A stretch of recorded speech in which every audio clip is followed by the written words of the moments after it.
Hello everyone and welcome back.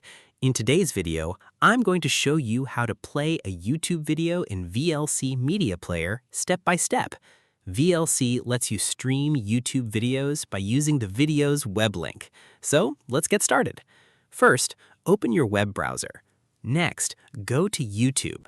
Find the video you want to play. Then copy the video's URL from the address bar. Now, open VLC Media Player. Next, click the Media menu.